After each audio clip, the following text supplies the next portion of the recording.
तो आज का हमारा जो डिस्कशन जो रहेगी मुख्यतः फंडामेंटल राइट को लेकर रहेगी और ये लगभग 30 पेज का है ये टॉपिक आपका।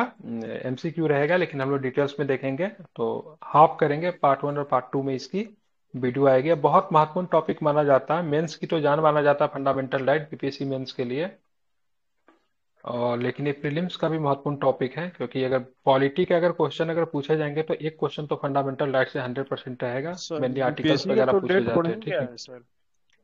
बिल्कुल बढ़ गया है। ठीक है, चलिए शुरू करते हैं। जारी निम्नलिखित में से ज्यादा। किस व्यक्ति ने मूल अधिकारों को हमारे लोगों के लिए एक प्रतिज्ञा तथा सभ्य विश्व के साथ किया गया समझौता कहा था? ठीक है, तो निम्नलिखित में से किस व्यक्ति ने मूल अधिकारों को हमारे लोगों के लिए प्रतिज्ञा तथा विश्व के साथ किया गया समझौता कहा था? तो क्या बताएंगे? तो डॉक्टर एस राधाकृष्णन ने। किसको डॉक्टर कहा था? राधा कृष्ण। डॉक्टर एस राधाकृष्णन, जिनको हम लोग दार्शनिक राष्ट्रपति के तौर पे भी हम लोग जानते हैं, ठीक है, क्योंकि फिलोसफी के बहुत बड़े ज्ञाता थे। ठीक है, डॉक्टर एस राधाकृष्णन ने मूल अधिकारों के हमारे लोगों के लिए एक प्रतिज्ञा तथा सभ्य विश्व के साथ किया गया समझौता कहा था।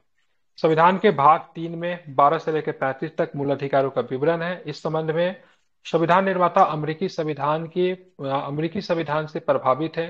संविधान के भाग 3 को भारत का मैग्ना कार्टा का भी संज्ञा की गई। ठीक है, तो हमारे यहाँ फंडामेंटल राइट, अमेरिका में क्या है उसके बाद में बिल ऑफ राइट्स है। क्या बोलते हैं उसको अमेरिका में?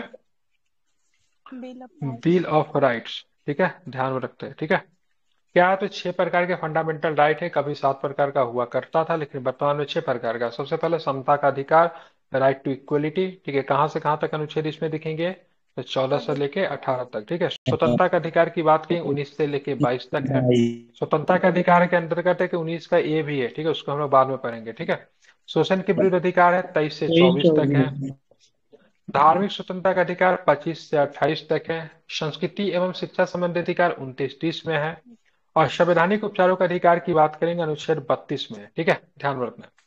संपत्ति के अधिकार अर्थात संपत्ति अर्जन, धारण और वयन का अधिकार को 44वें संविधान संशोधन अधिनियम 1973 के द्वारा मूल संविधानों के सूची से हटा दिया गया। ठीक है, संपत्ति के अधिकार की बात करेंगे तो वर्तमान में आपको कहाँ पे दिखेगा? तो अनुच्छेद 300 के 1 में। ठीक है, और भी जगह पे है। ठीक है, अभी फिलहाल उसका चर्चा नहीं कर रहा हूँ, अभी इतना ही समझिए। उसके बाद आपको देखने को मिलेगा भाग 12 में, आपको देखने को मिलेगा। कहाँ पे देखने को मिलेगा? भाग 12 में अनुच्छेद 300 के क के तहत कानूनी अधिकार बना दिया गया। संपत्ति का अधिकार कैसा अधिकार है? कानूनी अधिकार है। ठीक है, संविधान में उल्लिखित होने के कारण ये संवैधानिक अधिकार भी है। ठीक है, तो कभी कभी अगर कानूनी अधिकार न दे, अब बोले तो बताओ संपत्ति का अधिकार कौन सा अधिकार है? तो संवैधानिक अधिकार भी है, क्योंकि संपत्ति के अधिकार के बारे में चर्चा संविधान में तो है, क्योंकि अनुच्छेद 300 के क में इसके बारे में जानकारी दी गई है, तो ये संवैधानिक अधिकार भी है। ऐसा इसलिए किया गया क्योंकि संसद द्वारा भूमि सुधार जैसे प्रयासों को बढ़ाने में न्यायपालिका और संसद के बीच तीव्र संघर्ष शुरुआत हो गई थी। ठीक है, फंडामेंटल राइट था, संसद भूमि सुधार कानून लाना चाहती थी, लोगों को भूमि को क्या करना चाहती थी? लेकर लोगों में बांटना चाहते थे। लोग जो थे कोर्ट पहुंच जा रहे थे, बोले तो भाई साहब संपत्ति तो मेरा फंडामेंटल राइट है, फंडामेंटल राइट रहेगा कि नहीं रहेगा? ठीक है, इसको लेकर संसद और न्यायपालिका के बीच में संघर्ष हो रहा था। ठीक है, सर्वोच्च न्यायालय ने व्याख्या के अनुसार सूचना के अधिकार को अनुच्छेद 1 के क में सन्निहित माना गया, तो यह भी एक मूल अधिकार है। ठीक है, तो सूचना का अधिकार भी आपका क्या है? मूल अधिकार है, जो कि अनुच्छेद 1 के क में आपको देखने को मिलता है। सूचना का अधिकार, इसको राइट टू इंफॉर्मेशन कहते हैं, जो कि कब से लागू है? 2005 से या फिर 2006 से, कब से लागू है? ठीक है, 2005। 12 अक्टूबर 2005। 5, वेरी गुड। ठीक है, निम्नलिखित में से कौन सा एक भारत के संविधान में सम्मिलित मूल अधिकारों में शामिल नहीं है? तो क्या बताओगे आप लोग? तो सूचना का निम्नलिखित में अधिकार। कौन सा भारत के संविधान में, तो ये भारत के संविधान में सम्मिलित मूल अधिकार में शामिल नहीं है। तो सूचना का अधिकार बाद में शामिल किया गया था ना, जी सर। ध्यान में इसको रखना। आगे चलते हैं, देखेंगे और भी कुछ प्रश्न है।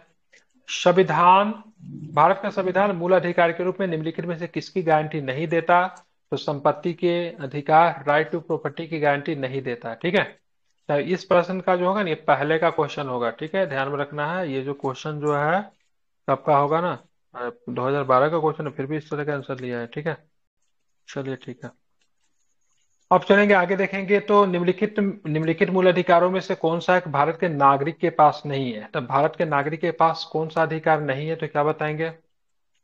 भारत के किसी भाग में निवास करने और बस जाने का अधिकार, संपत्ति अर्जन, धरण और वयन का अधिकार जो है नहीं है। ठीक है, ध्यान में रखना। बाकी सबके सब अधिकार है, लेकिन सबके सब अधिकार जो है कुछ पाबंदियों के साथ है, ठीक है। वृत्ति करने का अधिकार तो है, मतलब आप किसी भी प्रोफेशन को अपना सकते हो, लेकिन ऐसा नहीं कर सकते ना, बंदूक बनाना मेरा प्रोफेशन है, ड्रग्स बेचना मेरा प्रोफेशन है, हॉस्पिटल खोल दिए बिना किसी कागजी डिग्री के, तो ये सब आपका प्रोफेशन नहीं हो सकता है, ठीक है। इसमें क्या है, हाँ, जो चीज लीगल है वो चीज आपका प्रोफेशन हो सकता है, उसमें आप स्वतंत्र हो। वर्तमान समय में भारतीय संविधान के अंतर्गत संपत्ति का अधिकार क्या है, तो क्या बताओगे?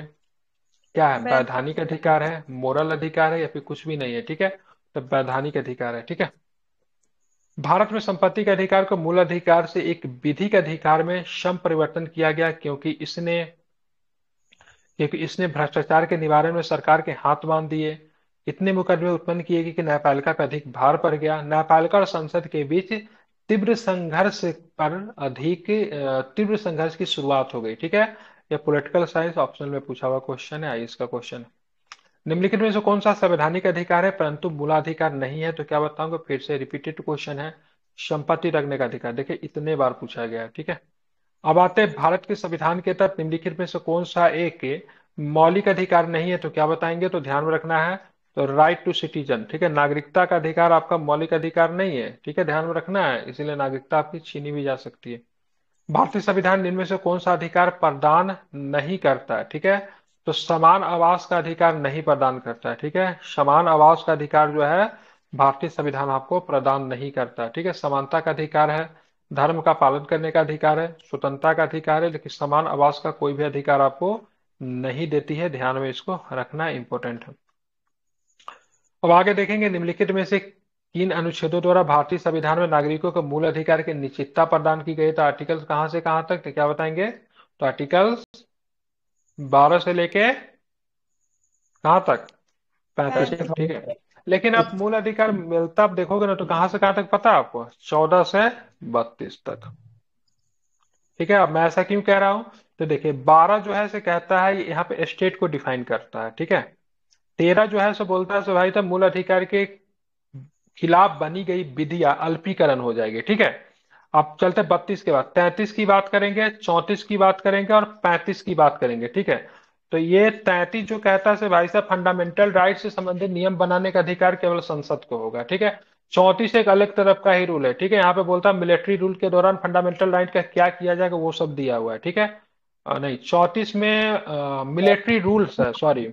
और 35 में जो है मिलिट्री रूल के दौरान, ठीक है, वो सैनिक क्या बोलते हैं उसको यार, जो एक क्षेत्र में जो लगता आसपा है, ठीक है। आसपा आसपा हम martial martial martial martial law के संबंधी नियम ये 34-35 में दिए हुए हैं, ठीक है। तो मूल रूप से आप देखोगे फंडामेंटल राइट 14 से 32 तक है, ठीक है।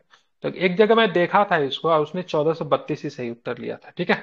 अब मेंस में आप लिख सकते हो, अगर इस चीज को अगर लिखते हो ना तो थोड़ा कॉपी चेक करने वाला थोड़ा ना वो प्रभावित होता है, सो बच्चा को जानकारी है, ठीक है।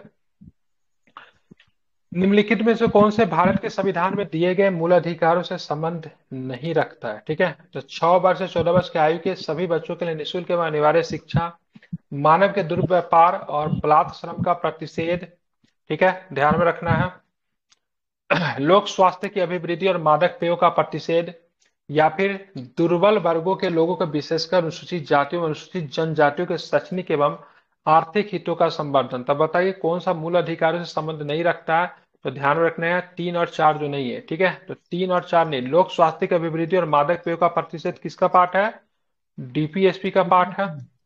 दुर्बल वर्गों के लोगों विशेषकर अनुसूचित जाति अनुसूचित जनजाति के शैक्षणिक और आर्थिक हितों का संवर्धन की बात करेंगे, किसका है, डीपीएसपी कौन सा आर्टिकल्स होगा इसके लिए, 36। 46, ठीक है। तो बिल्कुल 46 में है, तो डीपीएसपी का है। ये आपका 47 में है, ये 46 में है। अब आते हैं ये मानव के दुर्व्यापार और बलात्कार श्रम, ध्यान रखना किसमें, 23 में है कि 24 में है, 23 23 में 23 में। और 6 वर्ष से 14 वर्ष की आयु के सभी बच्चों के लिए निःशुल्क एवं अनिवार्य शिक्षा, तो ध्यान में फंडामेंटल राइट फंडामेंटल ड्यूटीज और फंडामेंट डीपीएसपी सबका हिस्सा है ये, ठीक है, ध्यान में रखना है, ठीक है। अब तो हो गया उसका सर। वैसे अगर देखोगे तो आप फंडामेंटल ड्यूटीज है, ठीक है, लेकिन ध्यान में निःशुल्क शिक्षा की बात करेंगे तो राइट में भी है, ड्यूटीज में भी है, डीपीएसपी में भी है, ठीक है, सब में है, निःशुल्क शिक्षा की बात करेंगे। 0 से 6 वर्ष, 0 से 6 वर्ष है ना? हाँ क्या, DPSP। 08 45 0 से 6 वर्ष है ना उसमें सर, ड्यूटी में। किसमें, ड्यूटीज में। राज्य, हाँ यूपीएस में देखिए मैं आर्टिकल ये 45 में। उम्र उम्र का नहीं मैं कह रहा हूँ, मैं कह रहा हूँ से देखिए जो बच्चे को जो निशुल्क शिक्षा अनिवार्य शिक्षा जो देना है ना, वो तीनों का हम्म। हिस्सा है, ठीक है, ध्यान में रखना, एज क्राइटेरिया हटा दीजिए, ठीक है। बात करेंगे राज्य की परिभाषा है 12 में, और 13 में क्या, मूल अधिकारों के संगत असंगत उनका अल्पी करने की विधि, ठीक है। तो ये मैंने दो बोला था ना, ये फंडामेंटल राइट से संबंध नहीं है। अब राज्य के डिफिनेशन क्या है, तो जहां पे ये आर्टिकल्स 12 के अंतर्गत वो सारे ही जगहों को शामिल किया गया जहां पे फंडामेंटल राइट के हनन होने पे ना आप उसके विरोध में चीजों को कर सकते हो। जैसे बस में आपके साथ किसी प्रकार का भेदभाव होता है, मतलब इस आधार पे आपको बस से आपको उतार दिया जाता है, फिर चढ़ने नहीं दिया जाता है क्योंकि आप किसी जाति विशेष से संबंध रखते हो, तो यहाँ पे बस क्या है, बस जो है इसे पार्ट ऑफ स्टेट है, ठीक है। तो यहाँ पे आप इसको लेकर आप कोर्ट जा सकते हो, ठीक है। किसी सार्वजनिक जगह होटल हो गया, ठीक है, एक मामूली सा गांव में जो कुआं जो होता है ना वो भी राज्य का हिस्सा है, भले कुआं प्राइवेट नहीं होना चाहिए, ठीक है, तो मतलब किसी व्यक्ति विशेष का नहीं होना चाहिए, तो वो राज्य का हिस्सा है, ठीक है। कुआं हो गया, नदी हो गया, पोखर हो गया, सिनेमा हॉल हो गया, होटल हो गया, बस हो गया, ट्रक हो गया, it all the part of state, ठीक है। रैपिडो आप सर्विस करते हैं वो भी राज्य का हिस्सा है, वहां पर भी फंडामेंटल लॉ लगेगा, ठीक है, ध्यान रखिएगा, सिंपल सी बात है। 13 में क्या है, सब मूल अधिकारों से असंगत तथा उनका अल्पीकरण करने वाली विधि है। फंडामेंटल राइट के खिलाफ इन द पास्ट, ठीक है, इन फ्यूचर किसी प्रकार का अगर विधि अगर बनता है प्रेजेंट में भी, तो सबको आर्टिकल 13 जो है स्वतः ही उसका अल्पीकरण कर देगी, न्यायालय के पास ये अधिकार होता है। 14 क्या है, विधियों का समान संरक्षण है, विधि के साथ समता है। 15 जो है, धर्म, मूलवंश, जाति, लिंग या जन्म स्थान के आधार पर भेदभाव नहीं कर सकते। एक्यूरेट यही चीज आपको मेंस की कॉपी में लिखना है, एक्स्ट्रा चीज अपना नहीं घुसाना है, ठीक है। तो धर्म है, मूलवंश है, जाति है, लिंग है, जन्म स्थान है के आधार पर भेदभाव नहीं किया जा सकता है, ठीक है, इन पे निषिद्ध निषेध किया गया है, ठीक है। आर्टिकल 16 जो है लोक नियोजन के विषय में अवसर की समानता की बात करते हैं। अनटचेबिलिटी की इंट की बात करेंगे, 17 करता है। उपाधियों का अंत की बात करेंगे, ध्यान में रखेंगे कौन करता है, तो 18 करता है, ठीक है। इसी आर्टिकल्स के हवाला देते हुए राजा महाराजा प्रिवी पर्स इस सबको क्या कर दिया गया, समाप्त कर दिया गया था, ठीक है। इसको भी आपको ध्यान में रखना। आप चलेंगे 19 की बात करेंगे, तो वाक्य एवं अभिव्यक्ति की स्वतंत्रता की बात करता है 19, ठीक है। और 19 के अंतर्गत आपको 6 प्रकार के ध्यान में रखेंगे स्वतंत्रता है। 19 के क के में क्या है? भाषण और अभिव्यक्ति की स्वतंत्रता है, इसमें आपको राइट टू इंफॉर्मेशन भी इसी में आता है ना। ख की बात करेंगे, शांतिपूर्ण हथियार रहित सम्मेलन का अधिकार है, ठीक है। लेकिन जो सिख समाज के जो लोग जो होते हैं, सिख धर्म के लोग होते हैं, वो अपना वो क्या रखते हैं ना, यहाँ पे क्या बोलते हैं उसको, कृपान रख कृपान, कृपान। वो रख सकते हैं, वो बैन नहीं होता है, ठीक है। गौ में क्या है, मतलब सी में क्या है, संगम या सहकारी समिति बनाने का अधिकार है, मतलब संगम या फिर संघ बनाने का अधिकार है, सिंपल सी बात है। आप कोई लोग जो है से ऑटो ड्राइवर का संघ बना सकता है, बस ड्राइवर का संघ बना सकता है, स्टूडेंट का संघ बना सकता है। आप इस अधिकार का प्रयोग करके कोई आतंकवादियों का संघ नहीं बना सकता, क्रिमिनल गैंग्स का संघ नहीं बना सकता। डी में क्या है, तो डी में राज्य, भारत के राज्य क्षेत्र में आवाज संचरण करने का अधिकार है, लेकिन सब पे प्रतिबंध लगाया गया है, ठीक है। रीजन क्या है, सब ऐसे क्षेत्र में आप नहीं संचरण कर सकते हो जो प्रतिबंधित क्षेत्र है, ठीक है। जैसे कि से अभी लक्षद्वीप काफी चर्चा में था, लक्षद्वीप के बहुत सारे क्षेत्रों में जाने के लिए आपको क्या करना पड़ता है, राज्य से परमिशन लेने की आवश्यकता होती है, बहुत ऐसा क्षेत्र है, ठीक है। A B C D. ई में क्या है, तो भारत के किसी भी भाग में निवास करने एवं बसने का अधिकार है, लेकिन इसमें भी कुछ, ठीक है, इसमें भी प्रतिबंध है। एफ में क्या है, तो कोई भी वृत्ति, उपजीविका, सर व्यवसाय, हाँ। सर वो इसको थोड़ा सा एक्सप्लेन कर दीजिएगा, जो अंगा वाला है ना, जिसमें सर लिखा हुआ है कि किसी भी भाग में निवास करने और बसने का अधिकार। तो सर इससे पहले क्वेश्चन था उसमें जो आपने बोला था कि गलत होगा क्योंकि यहाँ पे लिखा हुआ है समान आवास का अधिकार। सर ये दोनों में अंतर क्या हुआ? तो सर वो तो अब सही था समान कि आवास का निवास। अधिकार मतलब यह है से देखिए, समान आवास का अधिकार भारतीय संविधान कभी भी समान आवास का वो नहीं करते, मतलब मान लीजिए किसी के पास 4 मंजिल मकान है, ठीक है, तब इस आधार पे सुप्रीम कोर्ट में जाके ये आप नहीं कर सकते भाई साहब मेरे पास भी होना चाहिए, समान अधिकार की बात नहीं करती है, ठीक है। सर आपके आवास का आवाज जो है मतलब से है कि आप, आवास और बसने का अधिकार अलग है। मतलब आवास मतलब कि बिल्कुल, घर का आवास अधिकार। कहने का मतलब से आपका एक निश्चित आवास हुआ, ठीक है। आपको आपका भारतीय संविधान आपको ये आपसे प्रॉमिस नहीं करती है कि सरकार आपको आवास देगी, लेकिन भारत क्या है, भारत एक लोक कल्याणकारी राज्य है। India is a welfare state, welfare state का काम क्या होता है, सभी के लिए आवास आवास उपलब्ध कराना, ठीक है। तो सरकार का काम है, वो भी डीपीएसपी का पार्ट है, आप सरकार के ऊपर दबाव नहीं बना सकते हो। आवास का अधिकार आपका फंडामेंटल राइट नहीं है, अगर कोई व्यक्ति के पास मकान नहीं है तो सुप्रीम कोर्ट में जाकर आप ये नहीं कह सकते भाई साहब मेरा फंडामेंटल राइट का हनन हो रहा है, सरकार को हमको मकान देना चाहिए। हाँ, इसको डीपीएसपी में शामिल किया गया, it is the part of the welfare state. ठीक है, वहां पे कहा गया है सरकार को लोक कल्याण के हेतु काम करना चाहिए।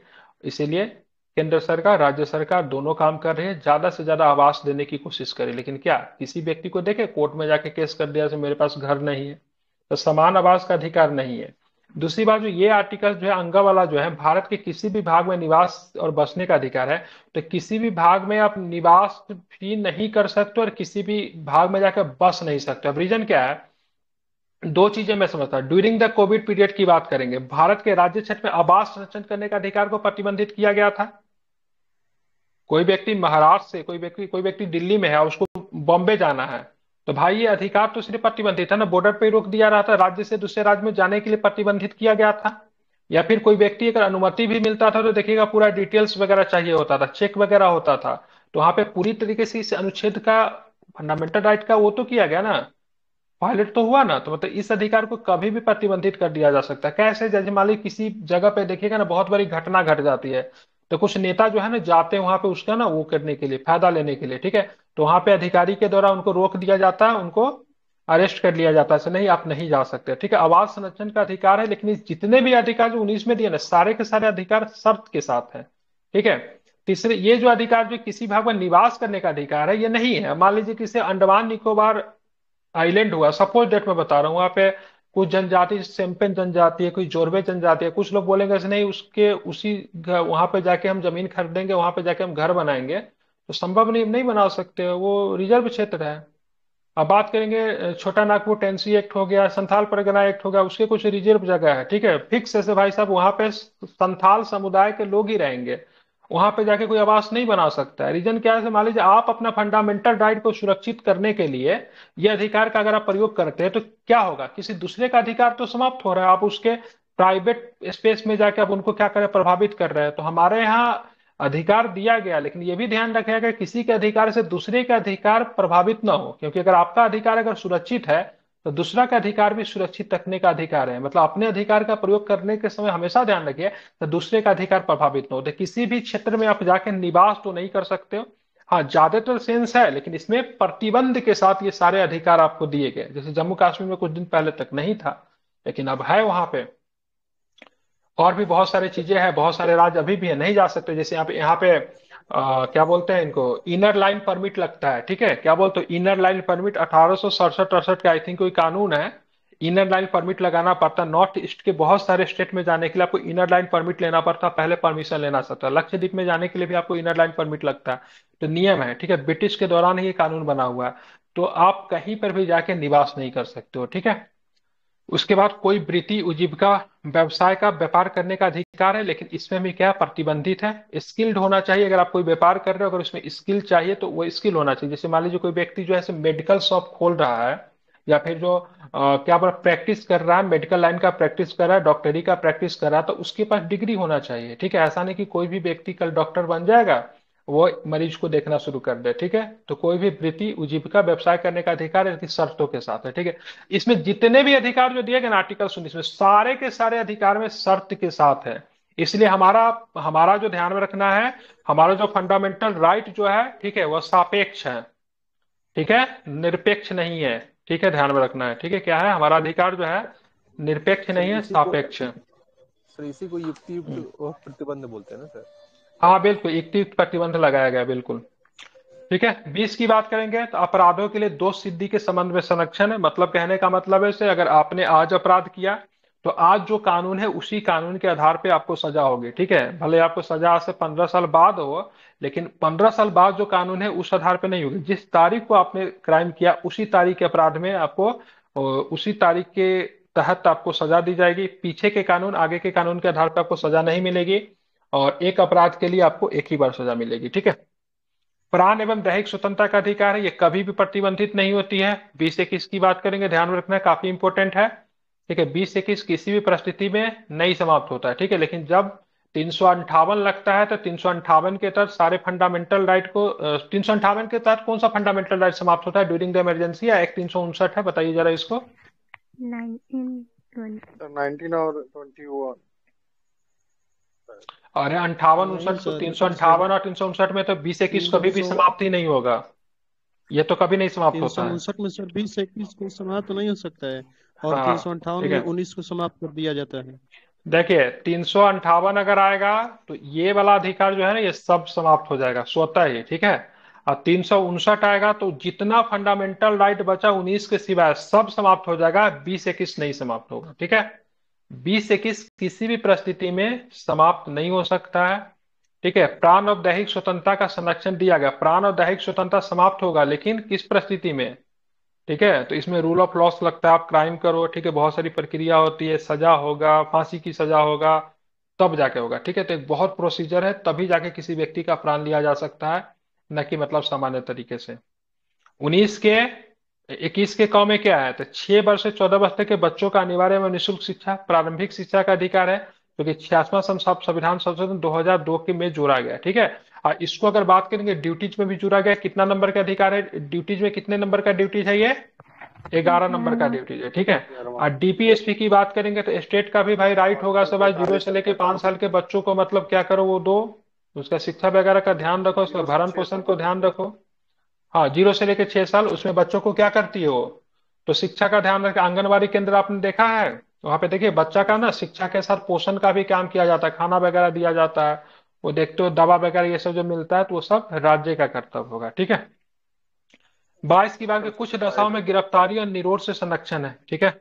शोषण के विरुद्ध अधिकार, ध्यान में रखना। अब इसमें 23 और 24 की बात करेंगे, शोषण के विरुद्ध अधिकार आता है, मानव के बलात्कार व दुर्व्यवहार पे प्रतिषेध किया गया है, ठीक है।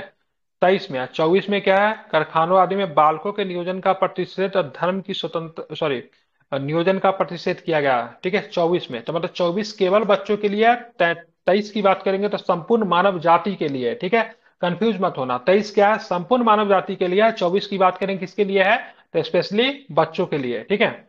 धर्म की स्वतंत्रता का अधिकार 25 से लेकर 28 तक आएगा, ठीक है। अंतःकरण और धर्म को अबाध रूप से मानने और आचरण और प्रचार करने की स्वतंत्रता है 25 में। आप अपने धर्म को मान भी सकते हैं, पूजा भी कर सकते हैं, प्रचार भी कर सकते हैं, ठीक है। लेकिन किसी के ऊपर ध्यान रखना थोप नहीं सकते, ठीक है, मतलब किसी को कन्वर्जन नहीं करवा सकते, ठीक है। हाँ अपने धर्म के बारे में किसी को बताना बता सकते हो, अगर सुनने के लिए तैयार है तो उसको मानने के लिए मजबूर नहीं कर सकते।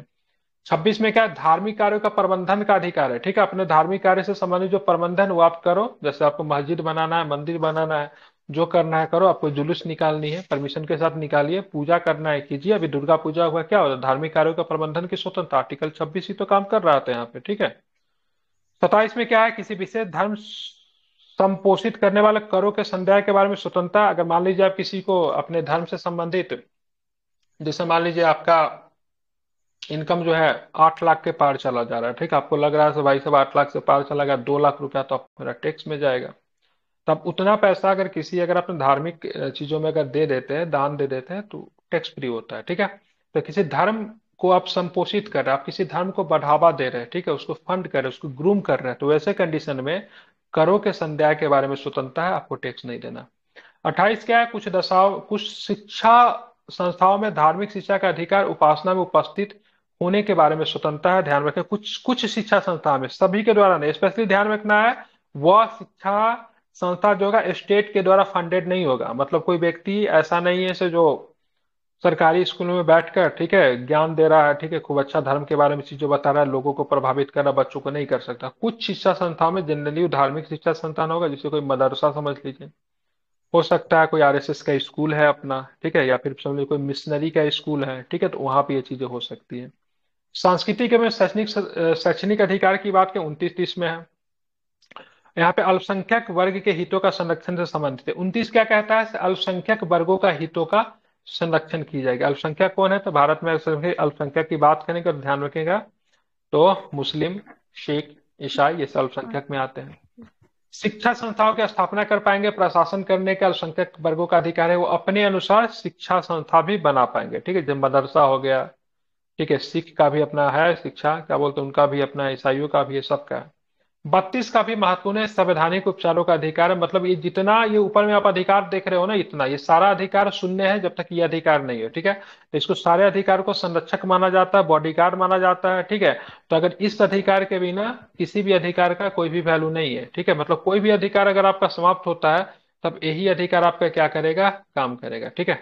33 की बात करेंगे तो ध्यान में रखना है, इस भाग के द्वारा प्रदत्त अधिकारों बलों आदि को लागू होने में उपरांत करने की संसद की शक्ति है। ठीक है, आप ध्यान में रखना। अब मतलब ये आर्टिकल्स किस प्रकार से लागू होगा, नहीं होगा, इसमें किस प्रकार से संशोधन वगैरह करें, मतलब पूरे अधिकार मतलब क्या होगा, संसद के पास होगा। फंडामेंटल राइट से संबंधित किसी भी प्रकार को अधिकार को लागू करना, ठीक है, किसी भी अधिकार को कम करना, किसी परिस्थिति में संसद के पास अधिकार होगा। ठीक है, ध्यान रखना। मौलिक अधिकार में संशोधन कौन कर सकता है, मौलिक अधिकार का निलंबन कौन कर सकता है, दो क्वेश्चन आता है। तो ये संशोधन करने की शक्ति जो है संसद के पास है भाई, और निलंबन करने की शक्ति की बात करेंगे तो राष्ट्रपति के पास है। ठीक है, ध्यान में इसको रखना है। ठीक है, ड्यूरिंग द इमरजेंसी। अब देखेंगे यहाँ पे आपका मार्शल लॉ है, जब किसी क्षेत्र में सेना विधि प्रवृत्त हुई तब इस भाग के द्वारा प्रदत्त अधिकारों का निर्बंधन किया जाएगा। अब देखेंगे यहाँ पे किस प्रकार के अधिकार का निर्बंधन किया जाएगा वो नहीं दिया गया है। ठीक है, मतलब 34 कहीं पे अगर लगता है, 34 ये कहता है कि किसी भी क्षेत्र में अगर सेना विधि अगर लागू है, मार्शल लॉ अगर लागू है, तो तब इस भाग के द्वारा प्रदत्त अधिकारों का निर्बंधन होगा, तब आपका फंडामेंटल राइट समाप्त हो जाएगा। लेकिन यहाँ पे एक चीज बिल्कुल भी नहीं कहा गया, तो कौन सा फंडामेंटल राइट 20 21 रहेगा कि वो भी समाप्त हो जाएगा, तो ये भी कभी कभी समाप्त हो जाता है। इसीलिए देखिएगा सेना को मतलब क्या होता है, गोली चलाने का अधिकार दे दिया जाता नहीं, तो वहां पे 20 21 भी समाप्त हो जाता है, क्योंकि यहाँ पे तय नहीं किया गया से किस किस प्रकार के अधिकार प्रभावित होगा। यहाँ तक कि 20 21 पे भी संकट गहराने लगता है।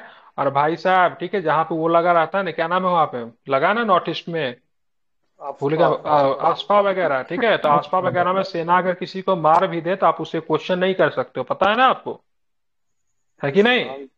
तो फंडामेंटल राइट स्पेशल 20 21 प्रोटेक्शन कहाँ एक्ट। गया, कहाँ गया 20 21, तो समाप्त हो गया ना।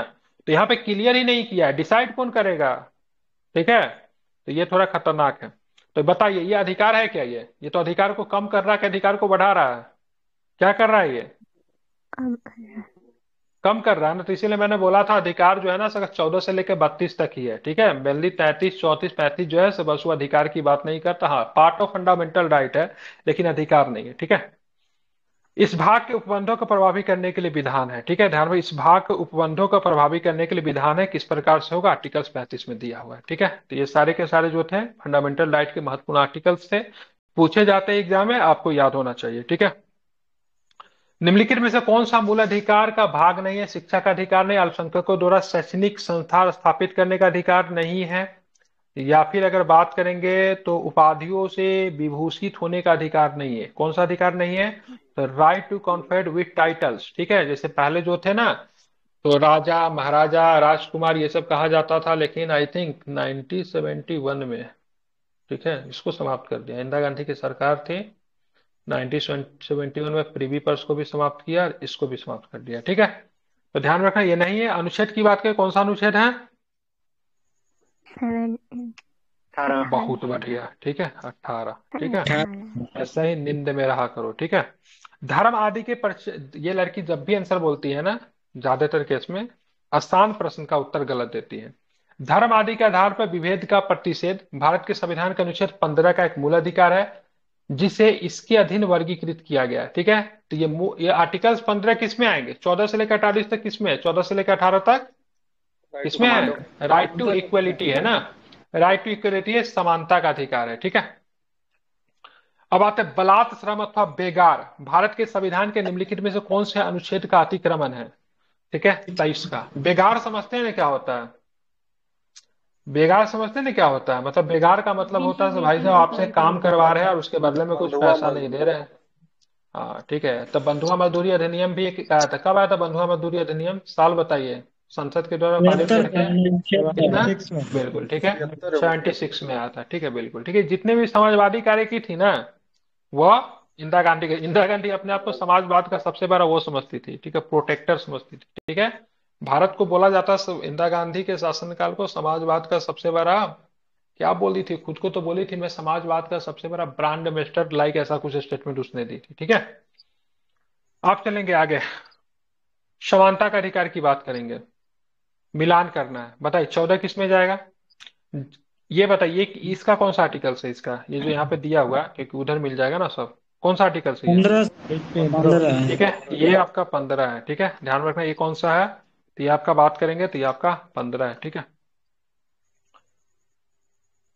राज्य भारत के राज्य क्षेत्र में किसी व्यक्ति को विधि के समय समता या विधियों के समान संरक्षण से वंचित नहीं करेगा। ये कौन सा है? 14 में चौदह आ जाएगा। 14 है। ठीक है, ध्यान रखिएगा यहाँ पे क्या लिखा हुआ है, राज्य। और राज्य का मतलब क्या? राज का जो मतलब कभी अनुच्छेद 12 में बताया गया हो। हाँ बिल्कुल, राज्य का मतलब बिहार उत्तर प्रदेश जो अनुच्छेद 12 में उल्लेखित है। एक कोचिंग संस्थान भी राज्य हो सकता है। ठीक है, तो कभी कभी मैं आप लोग का म्यूट कर देता तो मैं भी कहीं ना कहीं फंडामेंटल राइट का वो भी कर रहा हूँ। ठीक है, तो मतलब क्या, जो भी सार्वजनिक जगह जो है वो सब राज्य का पार्ट है। लेकिन सार्वजनिक जगह में भी दो तरह का सार्वजनिक जगह होता है। हो सकता है कोई सार्वजनिक जगह का केवल एक जाति या फिर किसी एक धर्म विशेष के लिए होगा। ठीक है, समझ रहे हैं ना? जैसे मस्जिद भी एक सार्वजनिक जगह है लेकिन वो सबके लिए नहीं है। सर ठीक है, मस्जिद वो में किसी धर्म विशेष के लिए है। मस्जिद में यदि कोई हिंदू जाए तो वो मार देगा उसको, तो केस उस नहीं होगा सर? चाहे मना करे तो कि तुम नहीं जा देखिए सकते। ऐसा तो होता नहीं है। ठीक है, कोई जाता ही नहीं है। ठीक है, लेकिन जा सकता है। जाने वाले जब क्या मुस्लिम तीर्थ स्थान पे या फिर मुस्लिम कभी नहीं जाते? जाते ही तो है, जनरली जगह पे जाते हैं। आप चादर पोशी करने वगैरह जाते हो तो आपका धार्मिक स्वतंत्रता का अधिकार है, जा सकते हैं। आप किसी भी स्थान पर नॉर्मल जगह पे भी किसी के द्वारा हिंसा किया जा सकता है, लेकिन हाँ अगर एज ए कानून के तौर पे जाओगे तो रोका नहीं जा सकता। ठीक है, हालांकि वो किसी धर्म विशेष का है। ठीक है, ध्यान में रखना है। चलिए आर्टिकल 16 की बात करेंगे। आर्टिकल 16 में क्या है, राज्य के किसी अधीन किसी पद पर नियोजन नियुक्ति संबंधी विषय में सभी नागरिकों के अवसर की क्षमता। कमाल क्वेश्चन पूछते हैं आप लोग। आर्टिकल 17 में क्या है? ठीक है, अस्पृश्यता का अंत किया जाता है और उसका किसी भी रूप में आचरण क्या है, निषिद्ध है। ठीक है, ध्यान में, ये सबसे ना ये परफेक्ट है। ठीक है, ध्यान में रखा, ये कहता है से देखो कोई लेकिन परंतु नहीं। ठीक है, आर्टिकल 17 का अगर वायलेट हुआ है तो हुआ है। ठीक है, और इसमें जब आर्टिकल 17 का जब केस जब लगता है ना, तो सीधे सामने वाला व्यक्ति को, ठीक है, जिसके आरोप होता है उसको फर्स्ट सिनारियो में ही उसको मतलब कैदी माना, मतलब वो माना जाता है, क्या क्या बोलते हैं उसका, दोषी माना जाता है। ठीक है, बाकी सब में लेकिन परंतु हाँ अगर ऐसे होगा तो नहीं होगा, ऐसे होगा तो नहीं होगा। लेकिन आर्टिकल 70 सीबे कहता है भाई किसी भी रूप में, ठीक है, ये अनटचेबिलिटी को निषिद्ध करता है। ठीक है, तो सबसे सख्त है जिसके ऊपर लगा आर्टिकल 17 को उल्लंघन, उसको फर्स्ट सिनारियो में उसको क्या माना जाता है, दोषी माना जाता है। ठीक है, न्यायालय में अगर केस जाता है उसको फर्स्ट सिनारियो में उसको दोषी माना जाता है। आगे में आगे अगर दूसरे फंडामेंटल राइट का आपके पास उल्लंघन करने का अधिकार है, ठीक है, जो कि स्टेट के ऊपर भी हो सकता है, किसी व्यक्ति के ऊपर भी हो सकता है, किसी संस्था के ऊपर भी हो सकता है। ठीक है, तीनों कैटेगरी होता है, आदमी के ऊपर, राज्य के ऊपर, और कोई अगर विशेष संस्था है तो उसके ऊपर भी। ठीक है, तो उनको साबित वगैरह करने के लिए मौका तो दिया जाता है, लेकिन आर्टिकल 17 लगा तो भाई साहब सीधे के सीधे आप आरोपी तो हो। ठीक है, बताना है सर निम्नलिखित में से कौन। हम्म।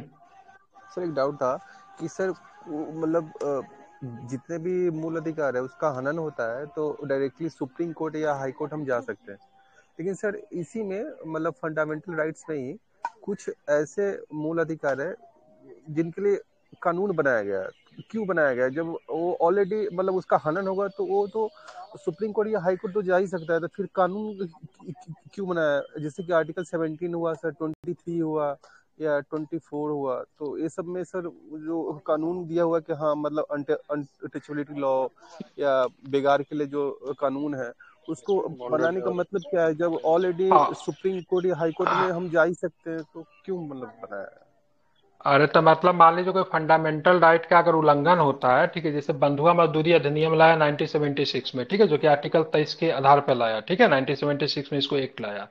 अब कोई व्यक्ति बंधुआ मजदूरी अगर करवा रहा है, ठीक है, चलो ठीक है, कोई व्यक्ति बंधुआ मजदूरी अगर सपोर्ट डेट अगर करवा रहा है, तो इसका प्रोसीजर समझ रहते हैं। कहने का मतलब आर्टिकल 32 या फिर आर्टिकल 226 का प्रयोग करना बहुत आसान है, लेकिन इसका प्रोसीजर इतना टफेस्ट है, इतना टफेस्ट है, आज तक कोई भी आम व्यक्ति, ठीक है, कोई भी आम व्यक्ति आज तक पूरे भारत के इतिहास में आर्टिकल 32 का प्रयोग नहीं किया होगा।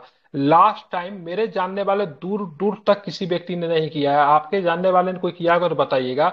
इतना टफेस्ट प्रोसीजर है इसका। सुप्रीम कोर्ट के एक वकील जिसको आर्टिकल 32 के खिलाफ आप जाओगे उसका फी जो है लाखों में है। ठीक है, आम आदमी के लिए कहने के लिए 226 है और 32 है, लेकिन वास्तविकता में इसका प्रयोग जो है शून्य है। ठीक है, जब इसकी जरूरत महसूस हुई आम जनमानस के लिए, जहाँ पे 32, 26 का इनको कोई नहीं समझ में आता। चिमनी में काम करने वाला मजदूर है, वो बच्चा जो है क्या बोलते हैं, 12 साल का 13 साल का बच्चा है, अगर वो काम कर रहा है, ठीक, वो कम सैलरी पे काम कर रहा है, चिमनी मजदूर काम होटल में काम करने वाला था, उसको क्या पता 32 टू 226 क्या है।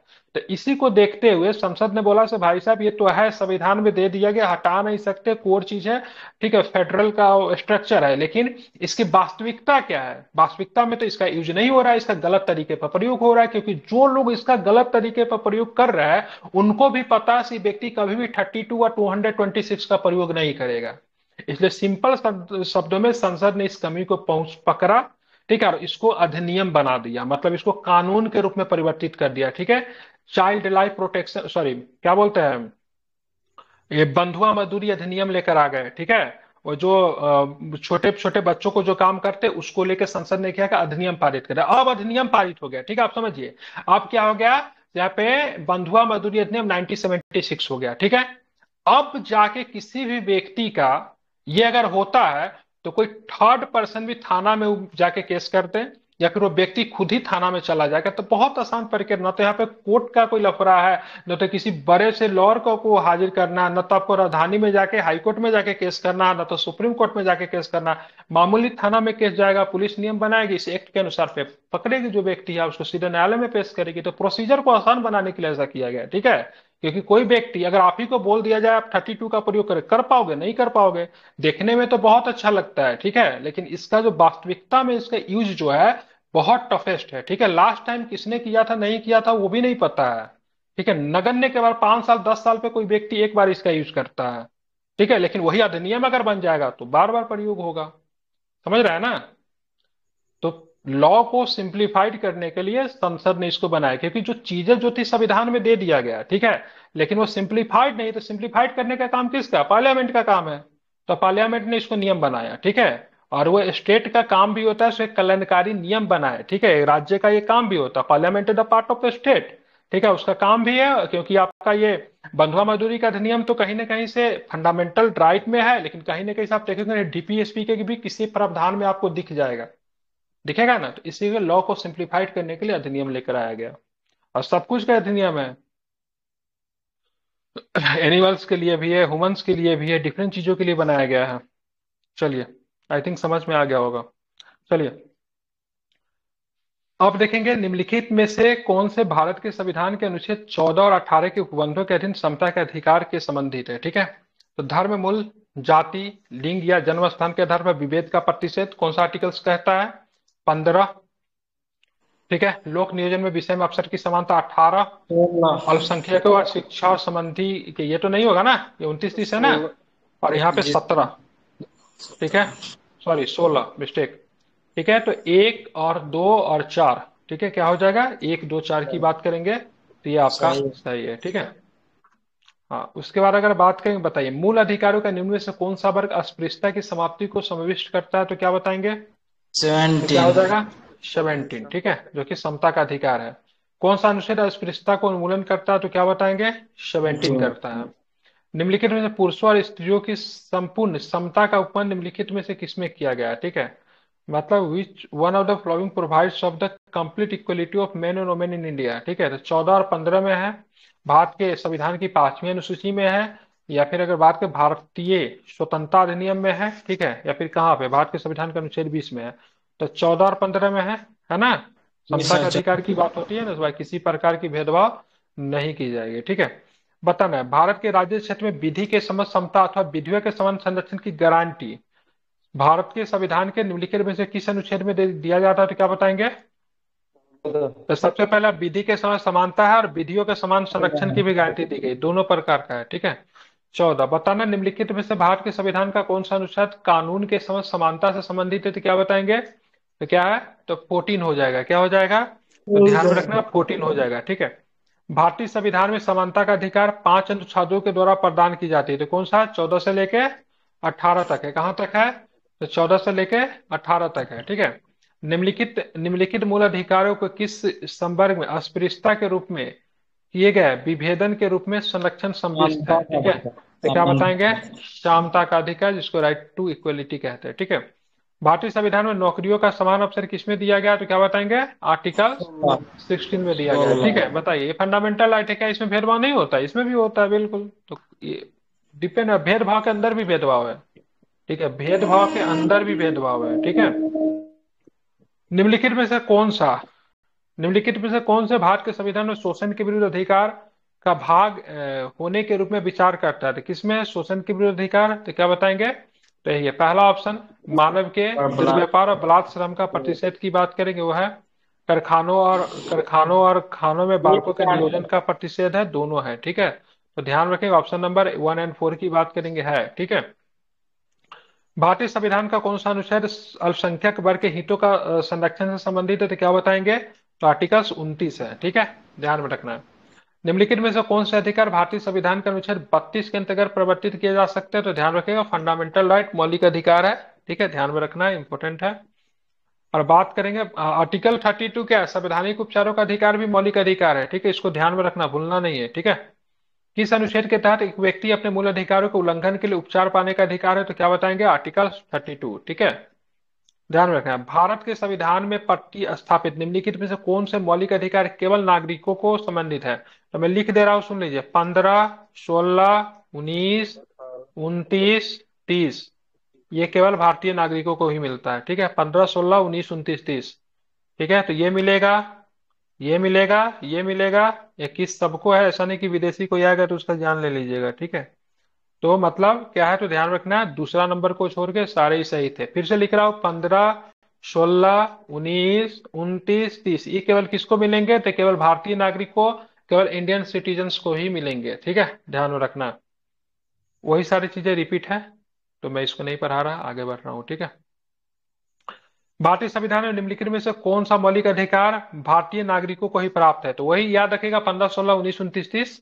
ठीक है, तो 15 वाला तो है भाई, ये वाला है ना, 15 वाले में ये कितना है, शोषण के विरुद्ध अधिकार, तो उसको भी, विदेशी को भी, भारतीयों को भी, 14 तो सबको मिलेगा, और धर्म की स्वतंत्रता का अधिकार सबको है। ठीक है, अब आते हैं भारत के संविधान के अनुच्छेद 14 के अधीन यथा प्रतिस्थापित विधि के समान समता तथा विधियों के समान संरक्षण के लाभ निम्नलिखित में से किससे किन्हें प्राप्त है। ठीक है, तो 14 तो क्या है, सबको है ना भाई, 14 क्या है, सबको मिलता है 14 में। तो ध्यान रखिएगा 1 एंड 3 इसका आंसर लिया है, भारत में रहने वाले सभी भारतीय नागरिकों को। ठीक है, भारत के राज्य क्षेत्र के अंदर रहने वाले विदेशियों को भी। ठीक है, तो ये सबको मिलेगा, विदेशियों को भी है और भारतीय को भी है। ठीक है, सबको मिलेगा 14, बताना है। ठीक है, अधिकार में से कौन सा भारत के संविधान के मूल अधिकारों का अंश नहीं है। ठीक है, मूल अधिकार में कौन नहीं शामिल था, तो यह जरा ध्यान में रखना है, तो किसमें नहीं है, तो ध्यान रखिए, इसका आंसर लिया है। ठीक है, उद्योगों के प्रबंधन में श्रमिकों की सहभागिता, तो उद्योगों के प्रबंधन में श्रमिकों की सहभागिता को बाद में शामिल किया गया था। ठीक है, ये उद्योगों के प्रबंधन में श्रमिकों की सहभागिता की बात करेंगे, तो ये आपका बाद में शामिल हुआ था, ये आपका इसका भी हिस्सा है, क्या नाम है इसका, डीपीएसपी का हिस्सा है, और भारतीय संविधान में नहीं है, और ये आपका फंडामेंटल राइट में नहीं है। ठीक है, किसमें 39 का 43 का ये 43 है। ठीक है, 43 का ये डीपीएसपी का हिस्सा है, इसको भी आपको ध्यान में रखना है। ठीक है, निम्नलिखित में से कौन से अनुच्छेद के मौलिक अधिकार केवल भारत के नागरिकों को अधिकार है। ठीक है, 14 सबको प्राप्त है, 21 सबको प्राप्त है, 25 सबको प्राप्त है। ठीक है, ध्यान रखें 29 केवल भारतीय नागरिकों को प्राप्त है। फिर से लिख दे रहा हूं, 15, 16, 19, 29 और 30। ठीक है, ये केवल भारत के नागरिकों को ही प्राप्त है। ठीक है, अब यहाँ पे देखिएगा ये 19 वाला जो काफी अधिक महत्वपूर्ण है, एक ना, एक न्यूजीलैंड का गधा है, काल रॉक की कुछ नाम है। ठीक है, वो भारत में हरियाणा में ना किसी लड़की से शादी कर रखा है। ठीक है, वो भारत पाकिस्तान सब जगह जाके पे ना वो ब्लॉगिंग वगैरह करता है। ठीक है, काल रॉक आई थिंक उसका नाम है। जब यहाँ पे एनआरसी और सीईए का जो वो चल रहा था, आंदोलन वगैरह चल रहा था, तो उसके जो ससुर जो है कांग्रेस है, कांग्रेस तो उसमें विरोध कर रही थी, तो वो भी उसमें शामिल हो गया। ठीक है, और उसने भी ब्लॉग वगैरह बना के मतलब वीडियो डाल दिया। उसके बाद मतलब जब वो देश जब वापस गया, तो जब वहां से वो लौटने की कोशिश कर रहा था, तो विदेश मंत्रालय उसका वीजा ही मतलब रेवेन्यू नहीं कर, उसके वीजा को ब्लॉक कर दिया गया। तो जो होता है उसका पासपोर्ट वगैरह जो भी होता है, मतलब भारत में आने पे वो परमिशन नहीं था, तो फिर उसने वीडियो बना के डाला था, और उसको पूरा फैमिली जैसे विदेश मंत्रालय में मतलब क्या था, चक्कर वगैरह लगा रही थी कि किसी भी प्रकार से उसको भारत आने की अनुमति दिया जाए। ठीक है, तो अगर 19 अगर हम विदेशियों को दे देंगे, तो पता चलेगा कल तालिबानी वगैरह कुछ आके भारत में मतलब राइट टू एक्सप्रेशन का वो करके मतलब ना खूब मतलब ना वह रोड वगैरह जाम उम करके ना वो सब कुछ मतलब कर रहा है। ठीक है, तो ये नहीं दिया गया। मतलब कोई विदेशी हमारे यहाँ आके हमारे इंटरनल मामलों में, ठीक है, कहीं पे अनशन हो रहा है, चाहे कुछ भी हो रहा है, सरकार के खिलाफ नारेबाजी लग रहा है, या फिर कुछ लोग जो है सो मतलब अपने डिमांड को रखने के लिए हड़ताल वगैरह करे, तो कोई विदेशी इसमें पार्टिसिपेट नहीं कर नहीं सकता है। कर ठीक है, सकता। ध्यान में रखना है। ठीक है, हाँ, वो अपने विचार ले सकता है, लोगों के विचार को ले सकता है, लेकिन उसके साथ साथ में खड़ा होके चीजों का अंजाम नहीं, जो कि गलती कार्ड लॉक ने किया था। ठीक है, समझ रहे हो, न्यूजीलैंड का आई थिंक नागरिक है वो। ठीक है, तो ये को सर 15, 16, 19, 29, 30 जो है से काफी अधिक इंपॉर्टेंट आर्टिकल्स है, इसको ध्यान में रखना है। सर आप, एक हाँ। डाउट है सर। वो संविधान सर सर फंडामेंटल राइट में सर कुछ अनुच्छेद है, जैसे कि 17 हुआ, 18 हुआ, 23 हुआ, 24 हुआ सर। हम्म वो तो मतलब ये जो 4 अनुच्छेद है, ये तो इससे इससे तो पता नहीं चलता कि ये जो 4 अनुच्छेद है वो नागरिक को है या विदेशी को भी प्राप्त है। क्योंकि सर अभी आज ही मैं सर जब इसको रिवाइज कर रहा था तो लक्ष्मीकांत में पढ़ा, तो उसमें दिया ही नहीं था कि 17, 18 और 23, 24 कि किसको प्राप्त है और किसको प्राप्त नहीं है। वो तो बस ये दिया हुआ था कि 15, 16, 19 और जो सुनिए, 15, 16, 19, 29, 30 की बात करेंगे तो ये भारत के नागरिकों को छोड़ के किसी को भी नहीं प्राप्त है। बाकी सारे ही आर्टिकल्स विदेशियों को भी प्राप्त है, लेकिन वो शत्रु देश का नागरिक नहीं होना चाहिए। ठीक है, सर विदेशी में भी दो तरह का विदेशी है, एक हमारे मित्रवत है, एक हमारे शत्रु है। समझ रहे हैं ना। हाँ सर। और शत्रु हाँ सर हमारे लेकिन कौन है, जिनके साथ इन फ्यूचर में हमारी लड़ाई हो चुकी है। ठीक है, तो इसको डिफाइन नहीं किया गया कि कौन हमारा शत्रु है, कौन हमारा मित्र। अब जिनके साथ हमारा रिलेशन खराब हो सका, जिनके साथ हमारा राजनीतिक स्तर पर राजनयिक संबंध नहीं, जैसे कनाडा के साथ समाप्त हो गया, तो हो सकता है वो भी हमारा शत्रु हो जाए, तो उसको कुछ अधिकार से वंचित किया जा सकता है।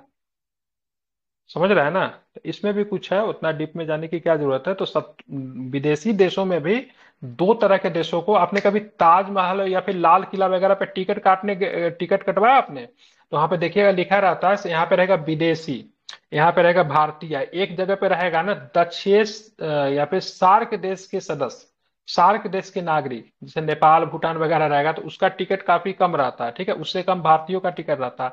और सबसे ज्यादा जो रहता है लगभग 20 से 30 गुना अधिक जो रहता है, तो विदेशियों का टिकट रहता है। ठीक है, तो विदेशी नागरिकों को भी हमारे संविधान में ना दो तरीके से कैटेगराइज किया गया है। ठीक है, एक मित्रवत है, एक शत्रु है। ठीक है, तो उसपे फंडामेंटल राइट अलग तरीके से काम करता है। ठीक है, तो उसमें भी थोड़ा सा ना डिफरेंट टाइप से, ऐसा नहीं कि से अगर 15, 16, 19, 29, 30 के तरह धड़ल्ले से सबको बांट रहा है, तो उसमें भी कैटेगराइज किया गया है। निम्नलिखित में से कौन सा मूल अधिकार गैर नागरिकों को उपलब्ध है। ठीक है, तो आप लगा लीजिए 15, 16, 19, 29, 30 को छोड़ के बाकी सब है, तो कौन सा हो जाएगा इसका। ठीक है, तो ये तो है। और साथ में अगर बात करेंगे तो प्राण और दैहिक सुरक्षा का संरक्षण ये भी है। एक चार सर। ठीक है, एक चार। अफसर की समानता नहीं, अफसर की समानता होगा तो कल पाकिस्तानी भी बोल सकते हैं हम भी बीपीएससी का फॉर्म भरेंगे। ठीक है, बोल सकता है ना। ठीक है, देश में आके, तो ये नहीं है। ठीक है, ध्यान में इसको रखना है। अब बाकी ये भी है, राइट अगेंस्ट डिस्क्रिमिनेशन, विभेद के विरुद्ध अधिकार, ये भी नहीं है। ठीक है, अब आते हैं, ध्यान में रखेंगे, आज का आखिरी क्वेश्चन कर रहा हूँ। भारतीय संविधान के अधीन केवल भारत के नागरिक को ही अधिकार प्राप्त है, कौन सा। विधि के समय समता का अधिकार दोनों के पास है, ये वाला। ठीक है, ध्यान रखें, केवल भारतीय नागरिकों को ही धर्म मतलब प्राप्त है। निरंकुश ठीक है, जाति लिंग जन्मसिद्ध बिल्कुल। ठीक है, अधिकार। फंडामेंटल राइट पे आप लोग अच्छा खासा डिस्कशन कर लेते हैं।